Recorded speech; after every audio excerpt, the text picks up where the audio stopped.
Hi there, this is Kashif Humam. I'm going to be talking about the energy portfolio of Australia Net Zero 2050. So let's start. Australia fuel mix 2023. As we can see from the pie chart, the renewable energy accounts for the 40% energy generation, the black coal for 30%, the brown coal represents 11, natural gas makes up 17%, often used for peak demand and industrial processes, and other sources contributing the remaining 2%, including oil and miscellaneous generation. Here is one important part for Australia that represents the World Energy Trilemma Index Australia's performance. Australia holds 22nd rank for this trilemma index in current period, and the grade category is A, and C. A for energy security, A for energy equity, and grade C for energy environmental sustainability, which is very much factual for the referring to the scores. For security, it's 66.6% out of 100. Equity is 96.7% out of 100, and environmental sustainability score is 64.4% out of 100. Australia has strong energy equity and decent energy security, but it needs to improve environmental sustainability, as I have mentioned before. Here is my proposed energy mix for the year 2050, which reflects the wind for 40%, solar 35%, pumped hydro 10%, other renewables like bioenergy, hydrogen, wave energy, these refers to 5%, and fossil fuels with CCS is 10% or less. According to my proposed energy mix by 2050, here are some strategies, barriers, and opportunities. Let's talk about the strategies first. Australia should expand the renewable energy zones and modernize the grid infrastructure, which is very important, and invest in R&D like CCS, hydrogen, agrovoltaics. The barriers are high capital costs, land use and environmental constraints, and community acceptance. Community acceptance and land use plays a vital part, as we all know that 95% of Australia is empty and only 5% of Australia is livable, and the 95% is usually it's not livable enough for Australian people to develop this kind of projects, but the government is working on it and hopefully it will make a fruitful outcome. Now the opportunities, the export potential could be $987 billion per year.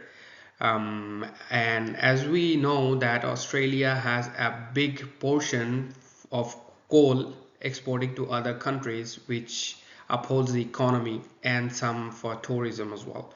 And then the emission would be cut up to 9.6%, and job creation in renewables will be a vast opportunity. So here is one portfolio that I have to show it on pie chart, and the one of my peer group member has given this proposed mix for net zero 2050.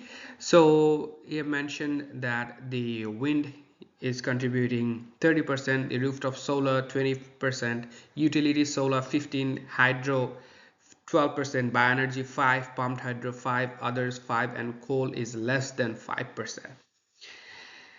So the pie chart is representing his energy mix distribution. And here is another portfolio for another member, and his energy mix for net zero 2035 is solar 35%, wind is 30%, hydro is 10%, battery storage is 10%, bioenergy is 5%, and gas is 10%. So here is a little comparison between the two portfolios with my portfolio, and we can clearly see that for the wind, there are a lot of other factors that I have summarized to make it into a same category.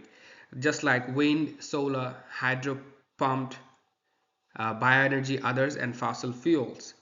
Interestingly, all three of the members have given fossil fuels it's less than 10%, because eventually, according to my calculation and my assumption, fossil fuel is getting really reduced, and it will only be presentable or only be supplied to the industries only, not for general public use by the end of 2050 net zero. And that is another key to reach net zero, and carbon emission will be vastly reduced. So the comparison says that the wind, my portfolio says wind is 40, and portfolio A says 30, B says 30 as well. Solar says 35, 35, 35. All three have a same category. And pumped hydro and hydro says my and portfolio B has similar percentage. The bioenergy mine is bigger than other two. The other two has 5%, and the fossil fuel I have given less than 5% with CCS. The other two, one of them has given less than 5%, and the other has given 10%, which is quite reasonable. So talking about the feedback on portfolio A and portfolio B. For portfolio A, the strength is well structured with strong policy, focus and alignment to the energy trilemma. Detailed analysis of each renewable source with good integration of state level initiatives, effective use of reference and diagram to support arguments. According to me, there are certain things that needs to be improved in portfolio A. That is, it should be lack of quantitative backup for certain claims, like calculation could be more comprehensive, could better clarify the timeline for transition milestone and implementation risks. For portfolio B, the strengths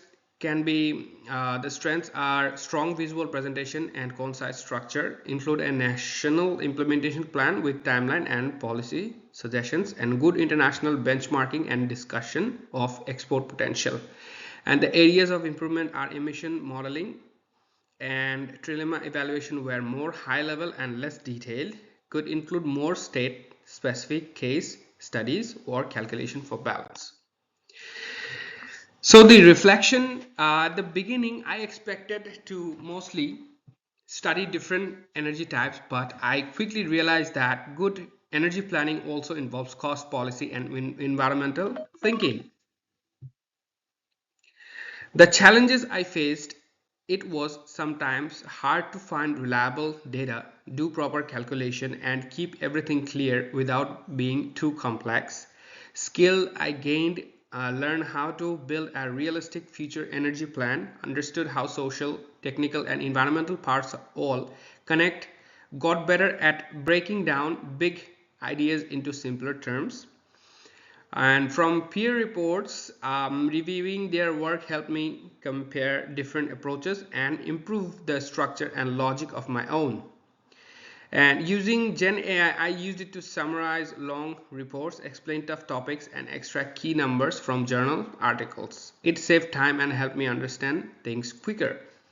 And looking ahead, I now feel more confident working on energy ideas. I can see Gen AI being useful in the future too, for fast research, idea checks, for exploring scenarios during planning. And finally, Australia has a strong chance to lead the clean energy shift, but it must act with urgency and long-term vision. My proposed energy mix, led by wind and solar, balances reliability, affordability, and sustainability. Through that, through this task, I have learned how technical planning, policy, and social impacts all come together in energy systems. Reaching net zero by 2050 is possible, but only with clear planning, strong policies, smart investment, and of course, very important, public support. Thank you so much for listening. That was my part. Thank you so much.